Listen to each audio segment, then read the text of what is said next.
want to welcome everybody. My name is Jonathan Eisler, and I am the Vice President of Organizational Consulting for Perspectives. This is another of our timely workshops. As you know, in just a matter of a few months, it seems, the world changed dramatically. We shifted into survival mode, and we struggled to adapt to new realities. There was health scares, financial strains, civil unrest.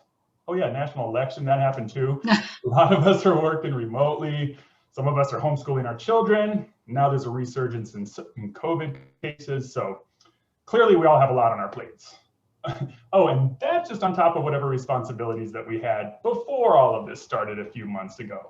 Full-time jobs, managing homes, raising children, some of us helping to care for our elderly parents, etc.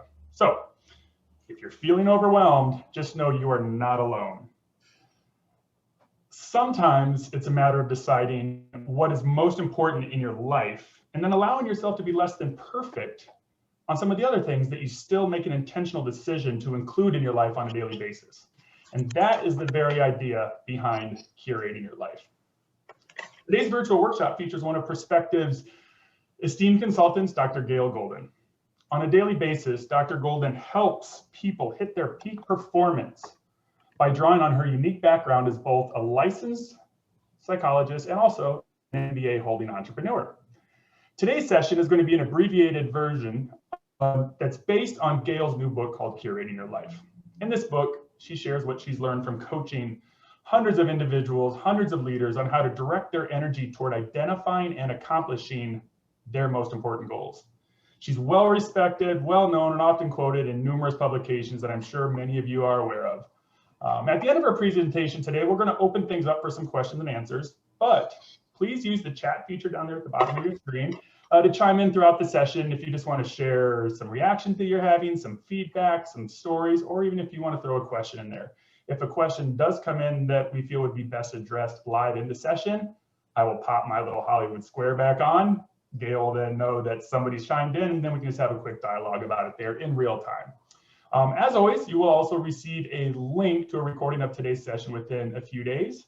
Please share it with your friends, your colleagues, your networks, your family, anybody else that you feel would benefit from learning from Dr. Golden about how we can all curate our life. So Gail, as someone who has been positively impacted personally by the principles in your book, I'm extremely glad to have you with us today, and I'm excited for our attendees. So I would now like to turn it over to you. Thank you, Jonathan. Let me just put up my screen here. Hang on one second. And I am going to fade out. Share screen. There we go.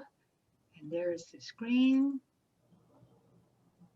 And we'll put it onto presentation mode. Come on. And there we are. Well, good afternoon, everybody. I'm looking forward to spending some time with you, sharing with you some ideas from my book, Curating Your Life.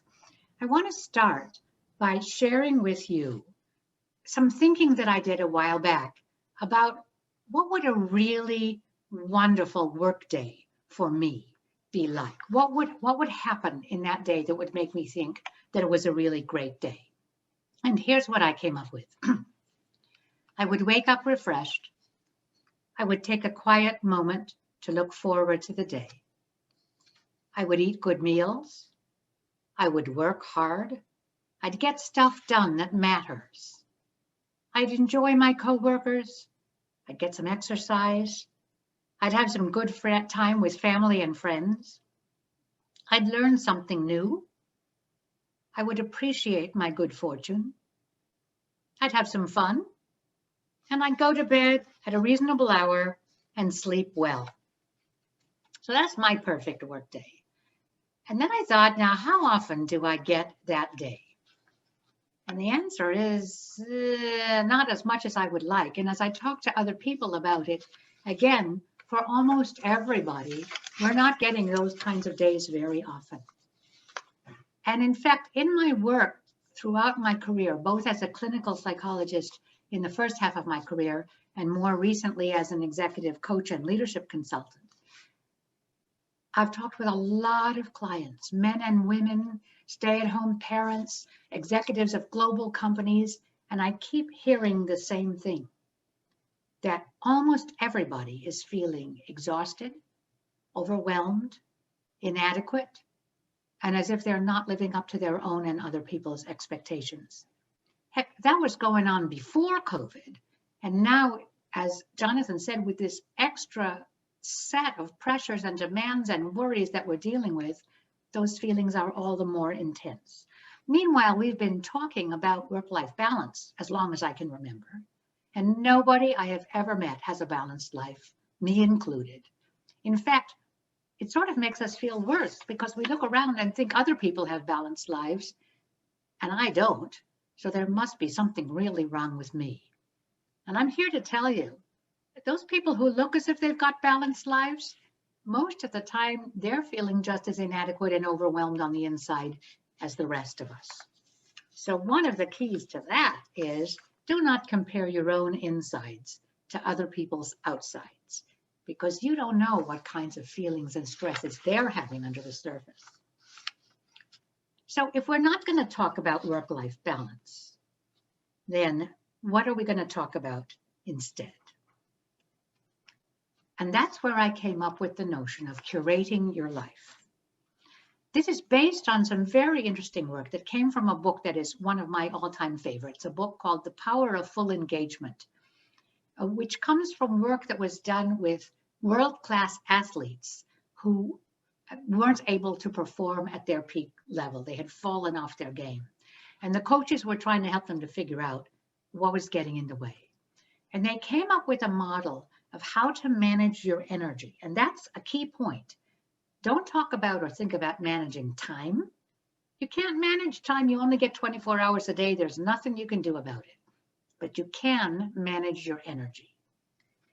The other key idea that they put forward was, do not think about your life and your work as a marathon, just run, run, run, run, run, run, run, run, run, run, run. The most effective, productive people instead manage their energy with a system called sprint and recover, where you work really hard, you work flat out for a defined period of time, and then you stop and rest and recover, and then you do it again. So that works much better as a version of energy management. And by doing those things and some other ideas they have in their book, you can certainly increase your energy capacity. But the point is, it's not infinite. You cannot do everything all the time extremely well. Nobody has that much energy. So you have to make choices then about how you are going to spend and manage that finite amount of energy that you have.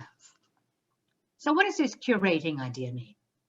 Well, if you think about the way a museum curator puts together an exhibit, the first thing he or she has to do is to figure out what's the exhibit about. What's the message? What is the exhibit trying to convey?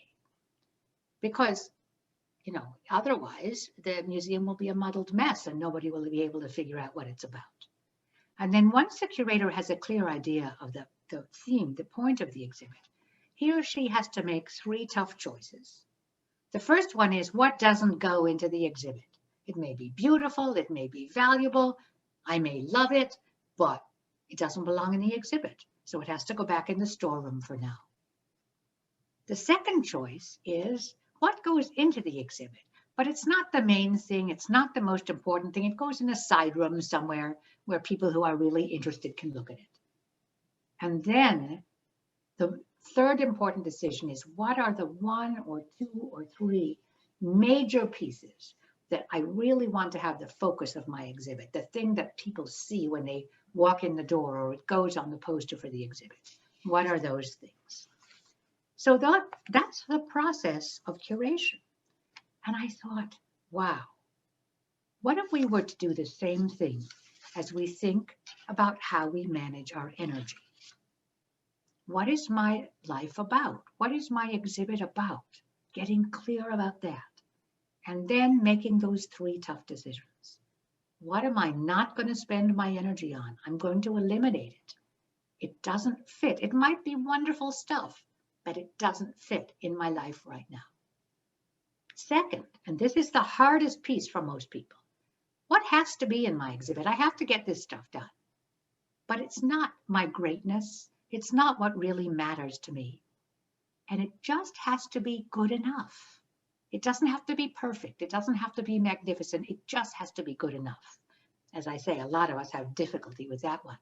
But the great thing is, if you say no to the things that don't belong, and you let yourself be just good enough at a bunch of other stuff, then you will have the energy for the things that really matter, for your greatness. And that feels wonderful. And then you don't have to feel inadequate and overwhelmed and exhausted all the time anymore. So that's the point, the framework of curating your life. Now, it sounds simple. And one of the things I've learned from all my years as a psychologist is life is not simple. So thinking it is one thing, making it actually happen is something else. So let's talk about that for a little while. First, as I said, it's figuring out, what is my exhibit about? What matters? What's important to you? And this has to do with your values, what has meaning for you, what seems to you significant in your life. It also has to do with your talents. What are you good at? What gifts and abilities and skills do you have, either because you developed them or because they were gifts that you were lucky enough to be born with? What are the opportunities that are available to you in your life? I mean, it's wonderful if you want to be a great mountain climber, but if you live in the middle of Southern Illinois, where there aren't very many mountains, you're going to have a lot of difficulty being a great mountain climber. So it's about seeing where your opportunities lie. And then it's about your passion. What excites you? What turns you on? What makes you want to get out of bed in the morning? So values, talents, opportunities, and passions are what can help you define what is your exhibit about. And in my book, I have some tools for ways to get clear about those things and to understand yourself better. Then, as I said, the next choice that you have to make as you're curating your life is, what am I not going to do? There are all kinds of things in our lives. Things we want to do, things we feel we should do, things that other people think we should do. How do you decide what you're not going to do? And how do you make that happen? You know, when I get to this point, it always reminds me of after my first child was born. And I sat down and made a list of all the things I had been doing before the baby was born that I wasn't doing anymore. And it was everything from, sending out holiday cards, to keeping absolutely up to date with the professional journals in my field, to traveling to professional conferences, to making gourmet meals. I mean, a lot of that stuff was no longer in my exhibit. So what am I not going to do is an important piece of this. Now, how do you decide? How do you decide what you're going to eliminate from your exhibit? And I created this little chart. I like simple 2x2 charts. And there are 2 dimensions here. Does this activity, this task, this endeavor make me happy? And is it or is it not important? Now, there are 2 cells in this that are pretty easy. The top right cell that says, this is very important and it makes me very happy. Yeah, that probably should stay in my exhibit. That's a good place for me to be focusing my energy. And the bottom left cell, this is not very important and it doesn't make me happy. That's a good candidate for saying no. That does not belong in my exhibit. It's not worth me putting my energy there. The other 2 cells are the more difficult ones. The ones where something doesn't make me very happy, but it's really important to get it done. And the one where it's not very important, but man, I really love doing that. It really makes me happy. And those are the ones where the decision has to be more nuanced in terms of whether it fits in my exhibit at this time. By the way, you may notice I keep saying at this time, because just as a museum exhibit changes over time, so does your life exhibit change. It would be kind of sad if your exhibit was exactly the same when you're 65 as when you're 25. So this is a process that you have to do over and over again.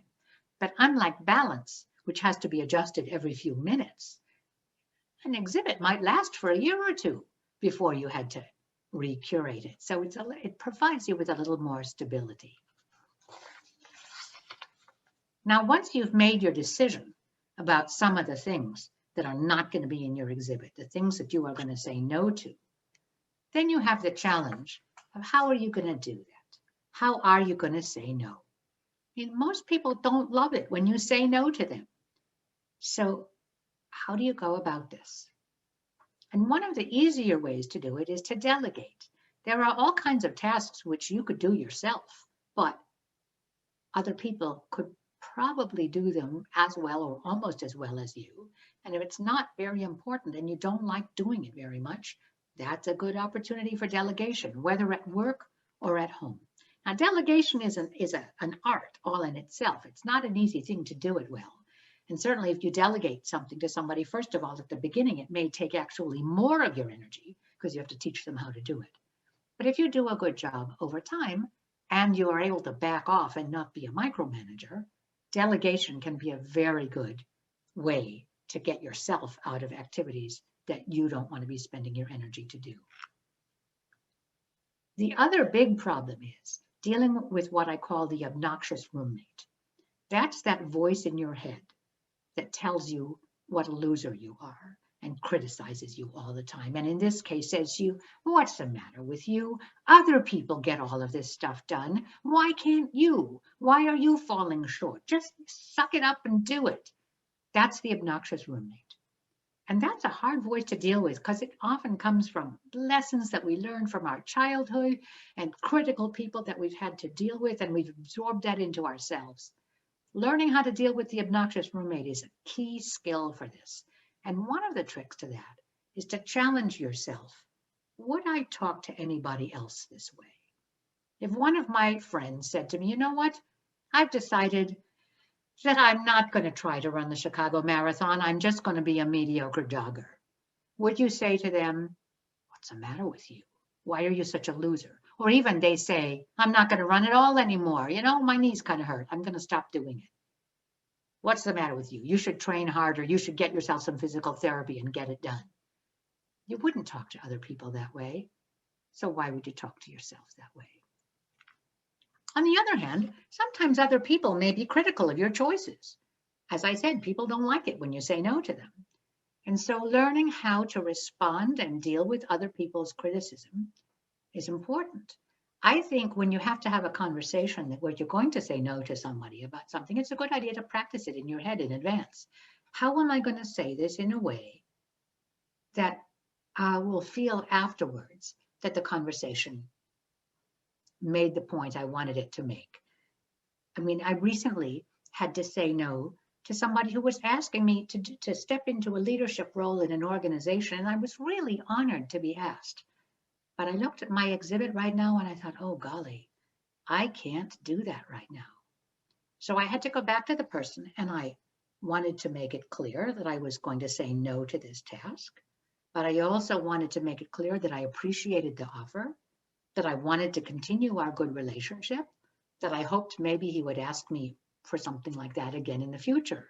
So then you craft the conversation to achieve those goals. And it is a good idea to practice. Now, I will say many of us fall in the trap of over-explaining or over-apologizing. You have a right to say no to the things that don't fit in your exhibit. And here's where I love the word bandwidth. I think that's a great word. So that when somebody says to me, oh, gee whiz, Gail, would you do X, Y, or Z? And I think to myself, no, I can't. My response is, thank you for the offer. I appreciate it, but I just don't have the bandwidth right now. That's all they need to know. They don't need to know all the details of what else I'm doing with my energy. I don't have the bandwidth right now. And I would encourage you with these kinds of conversations, which can be tricky, be sure that you use the right communication channel. And the trickier the conversation is, the more important that it's not by text or email, where misunderstanding is so likely to happen because you can't sense the tone. It's best to have these conversations in person when we can, or on the phone, or by Zoom or other kinds of video chat. where it's more possibility to really convey the nuances that you want to convey. Okay, I'm going to stop for a minute, Jonathan. Anybody have a question or a comment at this point? Not so far, Gail. Yeah, no, it just, even though I've even gone through and I've read your book, I'm on my second read through it right now. There's so many great reminders in here, and I appreciate what you're saying about the how to say no, and the importance of it. I heard somebody actually earlier this morning, they mentioned without the ability to say no, a yes means nothing, right? Well, So it really reinforces then what you are able to say yes to be able to bring your best you to that commitment that then you're making. And I think that it gives that message to those that you're saying no to as well. well, thank you for reinforcing that, because I couldn't agree more. And again, it seems to me as I look at my bullets here, there are two things. One is how do you handle other people? And the other is how do you handle yourself? And that inner voice that says, oh, come on, I got some free time between 2:30 and 3 in the morning. I could be doing this, instead of being realistic about the limits, the bandwidths. How much energy do you have and what do you want to be using it for? So thank you for your comment. So sorry. Real quick, Gail, too, we did just get 2 quick comments here. Folks are really loving the 2x2 chart. Yeah. And yeah, and on how, and appreciating the advice on how to get to know comfortably too. So maybe we can talk offline about when we send around the recording, maybe just sending a template over in the 2x2. Sure. Happy to do that. We'll follow up. All right. Now, if you thought that was tricky, here's where we get to the part that's really difficult for most people. What am I going to be mediocre at? Now, you may notice earlier I said good enough, but when I really want people to pay attention to this, I talk about mediocre, which is a word that makes most of us very uncomfortable. You're going to settle for mediocre? But here's the problem. The reality is we already do a lot of stuff in our lives mediocre. We're not great at it. We're just good enough. And then we feel bad about that. And we beat ourselves up about it. And we say, what's the matter with me? All of which drains more energy and makes us more tired and more exhausted. Instead of saying, you know what? That's my choice. This is not what my exhibit is about. This is not the main feature. So yeah, good enough is good enough for this particular piece of my life, whether it's my home life and how I manage things within my family and my home situation, or whether it's my work life, because nobody's great at everything they do at work either, even though sometimes we like to pretend that we are. So, as I said, for most of us, intensely uncomfortable. How do we do this? First of all, I suggest to you that there are 5 questions that can help you think about, is this a good place for me to settle for good enough? The first one is this activity important to me? On a scale of 1 to 10, how much does this matter to me? Second, is this important to others I care about or are influential in my life, such as my boss? When I read self-help books, they often seem to me, they are talking as if you live on some kind of an island where you don't have to think about anybody else but yourself. That's not my reality, and that's not the reality of any of the clients I've worked with. We live in a social context, so we do have to consider what matters to other people as well as what matters to ourselves. Third, what would happen if I do this to a mediocre standard? What difference would it really make? Next, does this activity make me happy? On a scale of 1 to 10, how happy? And finally, whose standards matter to me on this task? My own or somebody else's? And the answers to those questions can give you some hints about whether this is an area where good enough is going to be just fine. So the 5 questions are helpful. The other thing that I think is very useful is calculating ROI, return on investment, which of course business people in finance do all the time.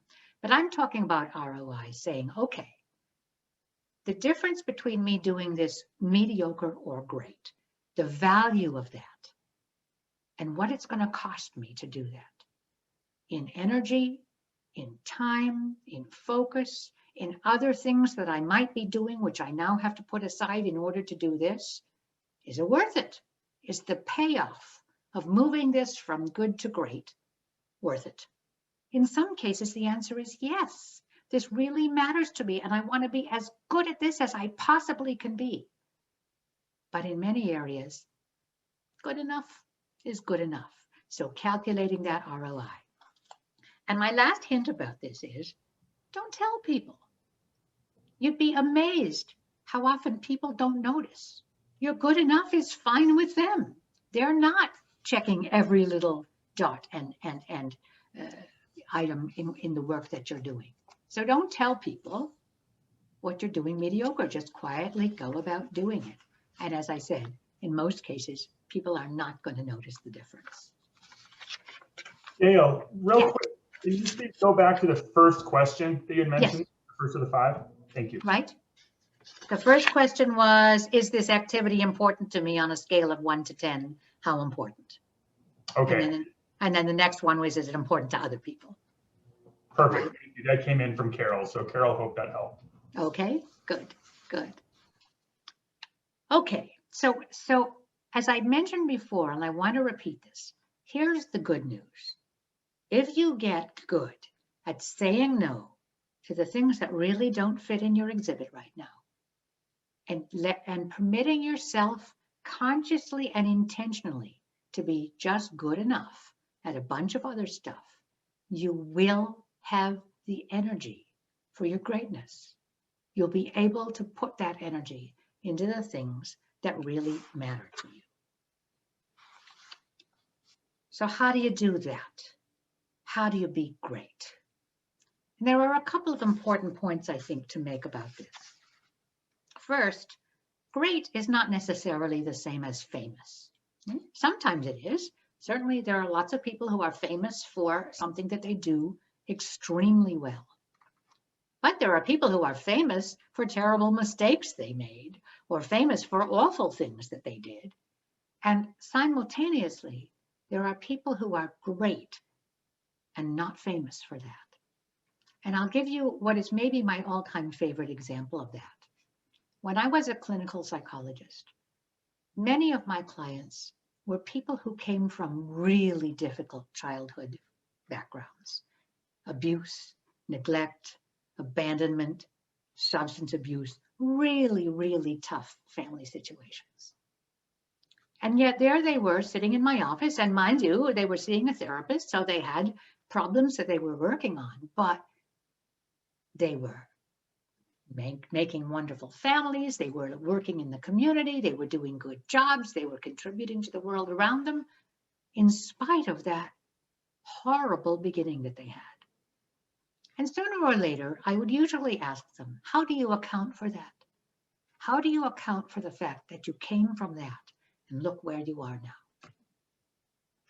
And every single time, the person would say to me, there was this person.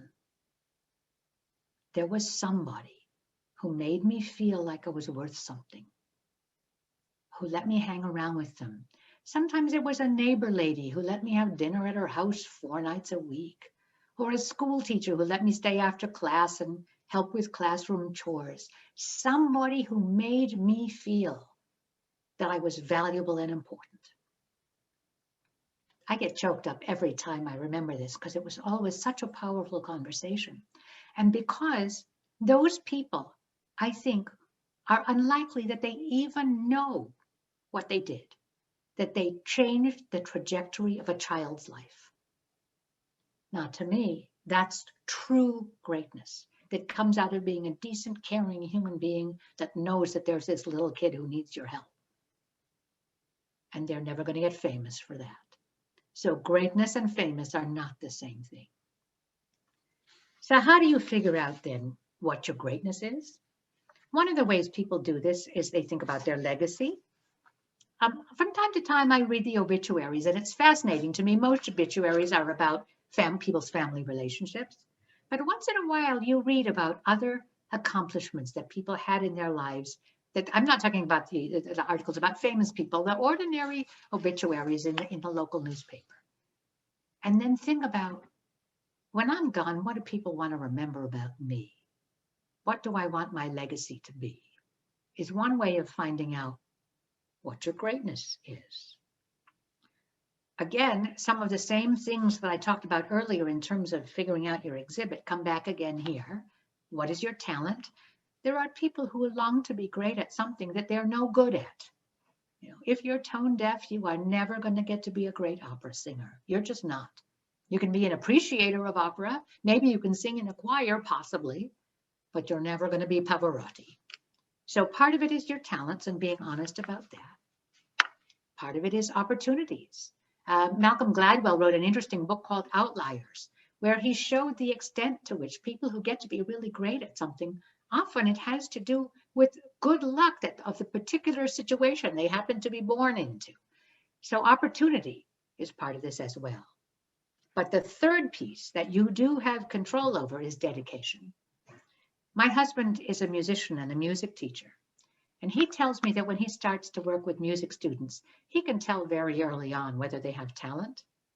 But what is going to determine whether they get to be great musicians is their dedication, their willingness to really, really work hard at it. And that's a piece of greatness. It's hard.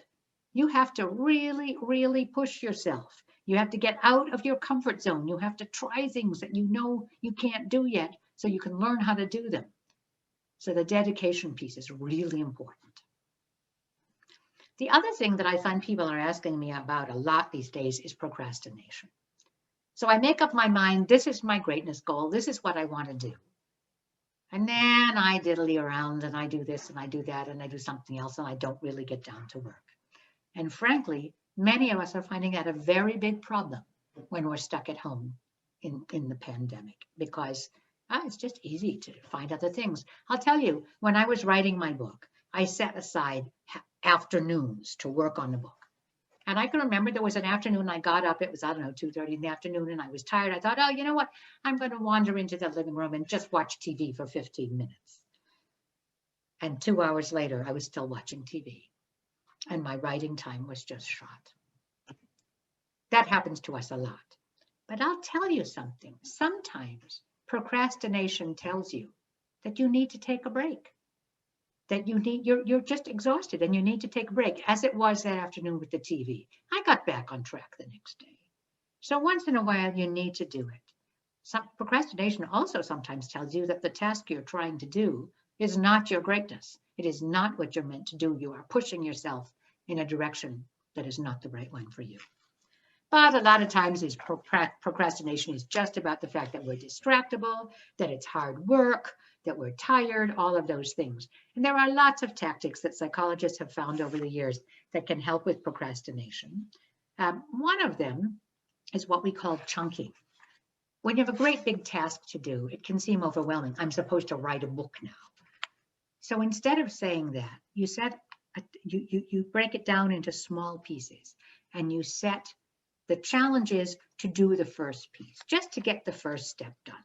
I need to write 10 pages today, whatever the case may be, and set a manageable bite-sized task that you can do.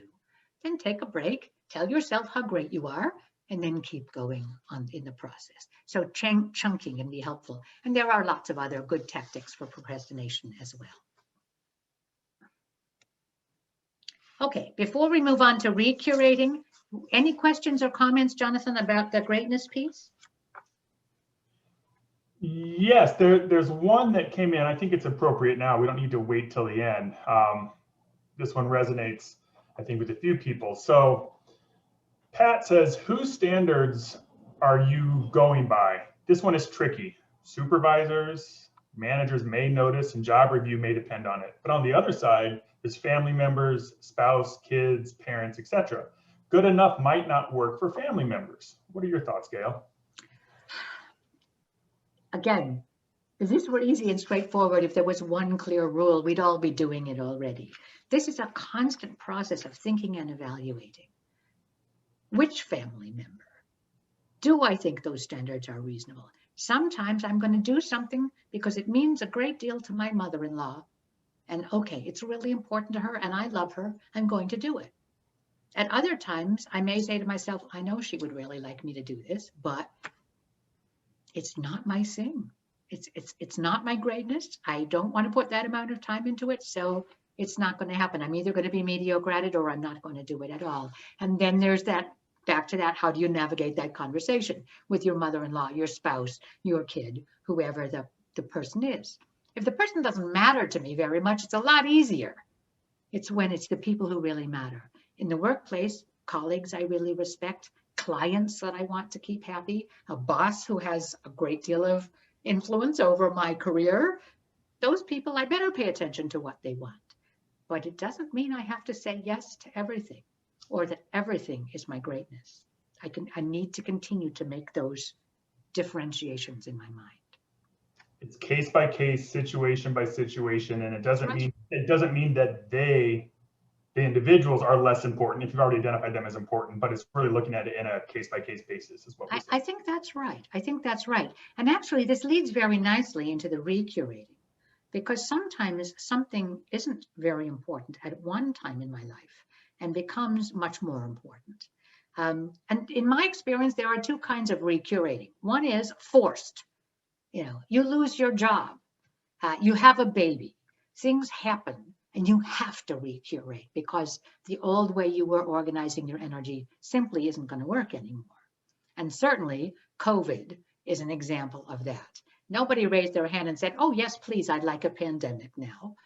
And COVID has forced all of us to recurate in all sorts of ways, which frankly, most of us are not very happy about.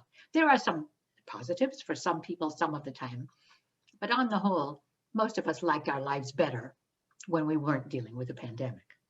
So there's forced recuration, and there's also chosen recuration.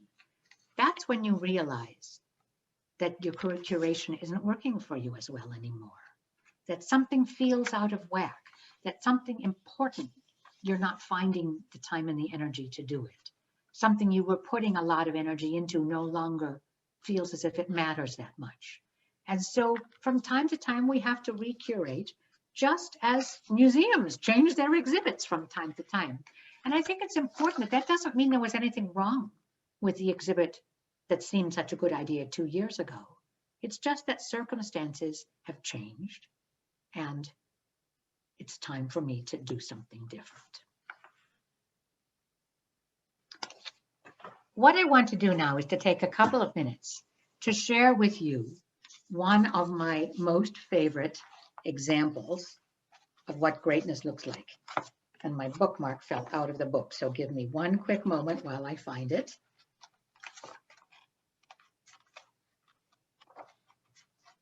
Here we go.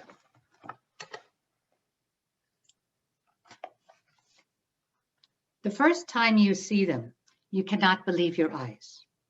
You're driving through one of the bleakest urban neighborhoods in America, the Watts neighborhood of Los Angeles. And there against the horizon is a collection of fantastic metal structures. They seem completely out of place and otherworldly. And then as you draw near, you discover they are totally covered with the wildest mosaics. What the heck is going on here? The Watts Towers are the largest work of art on the planet that was built by one person alone. That person was Simon Rodia, a tiny, illiterate Italian immigrant who worked in construction. In 1921, Rodia decided he wanted to do something big. He bought a small lot in Watts near the train station so people could see his work. And for the next 33 years, he spent every moment of his free time building the towers. He used no scaffolding, no power tools, no welding, and no bolts. The Watts Towers are challenging on several levels. Let's face it, what kind of a nut spends 33 years of his life building something bizarre and useless? Yet on the other hand, what a magnificent achievement. Rodia wanted to do something big, and by golly, he did it. The towers are breathtakingly beautiful, and many people find them spiritually inspiring. They are the embodiment of passion and individuality, and once you have seen them, it is hard to stop thinking about them. Next time you are in Los Angeles, go and see the Watts Towers. They will change you.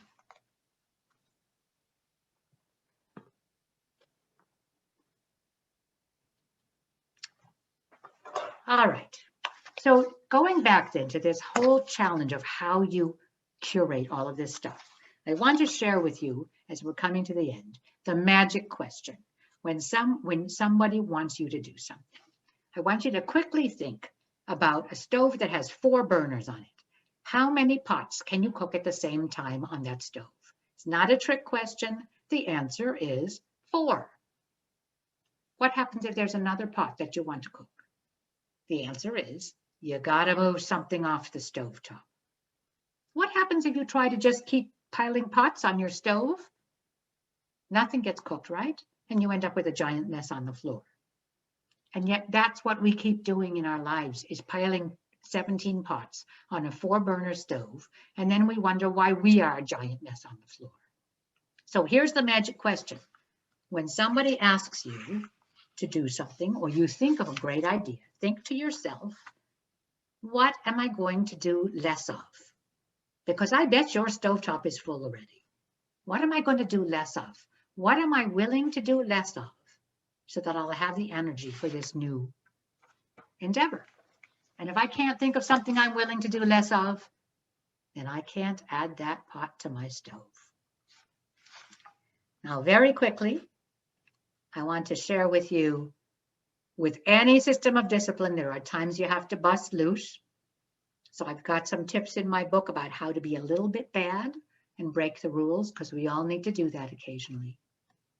And here are the key takeaways for you. Life is not a marathon, it's a series of sprints. Don't try to manage time, focus on managing your energy. Don't compare your insides to other people's outsides. And to maximize your productivity and joy, learn how to say no, how to accept when good enough is good enough, and how to go for your greatness.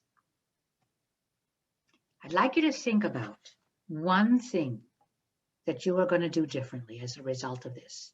There are all kinds of ideas in this system, but think of one thing and that you're going to do in the next few days or weeks that's different, to test out and see how that works for you. That's a little bit about me. And here's about perspectives and the wonderful people who have brought this webinar to you today. Jonathan, I'll turn it back over to you. Thank you, Gail. Boy, that last picture that you painted in my mind, I don't think you could have described the last 8-9 months better than 17 pots on a 4-burner stove. Now just maybe add a 7.2 magnitude earthquake in there too. And yeah. So what am I willing to do less of? That's such an important question. There's so many great takeaways here. I really love that slide a couple back that listed these out. I would love if anybody has a couple seconds here that you can just throw in something that you're going to do different, if there's something that you want to take away from today. I actually have received a few text messages from some of our attendees today, just really thanking you, Gail, for these reminders, for these insights, and also reiterating how important they are today, right? They're important always, as you said so well, even before COVID, but it's being compounded even more. Does look like we have one other question that just came in here. Oh yeah, so someone was also wondering about how they can get your book. So maybe we do this. When we send the follow-up to today's recording, we will include that the 2x2, the table there. We love the 2x2s. And then also a link for folks that may want to get your book.